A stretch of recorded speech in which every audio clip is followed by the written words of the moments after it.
آج ذوالفقار علی بھٹو کی برسی ہے۔ 1979 کو ذوالفقار علی بھٹو کو پھانسی دی گئی، مگر آپ میں سے بہت سے کم لوگ یہ جانتے ہوں گے کہ جب بھٹو صاحب کو پھانسی دی گئی تو جیل میں ان کی لاش ایک فوٹوگرافر کے حوالے کر دی۔ اب یہ فوٹوگرافر جو ہے یہ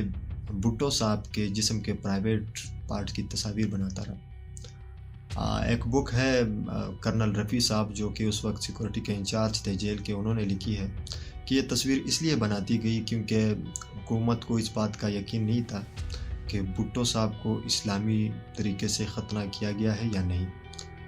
لیکن کرنل رفیع صاحب نے ہی اسی کتاب میں گواہی دی ہے کہ بھٹو صاحب کی جب جسم کی تصاویر اتاری گئیں تو پتہ چلا کہ وہ اسلامی طریقے سے ہی ختنہ ہو گئے ہیں۔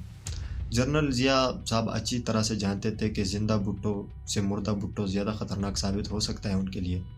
اسی لیے اس نے ان کے جسد خاکی کی بھی بے حرمتی کی، اور ان کے برہنہ جسم کی تصویریں دیکھ کر اس کو شاید غصہ بھی آیا ہوگا، مایوسی بھی ہوئی ہوگی کہ بھٹو صاحب کے ختنوں نے بھی جنرل ضیاء کو ہرا دیا، شکست دی۔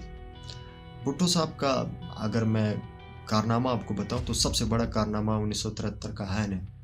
اور بھٹو صاحب کی کچھ غلطیاں بھی ہیں جن میں سے الیکشن کے بعد جو عوامی لیگ سے ان کا سمجھوتا نہ کرنا، حالانکہ ان کی اکثریت تھی۔ اسی طرح اس نے بلوچستان میں فوجی آپریشن کی منظوری دی،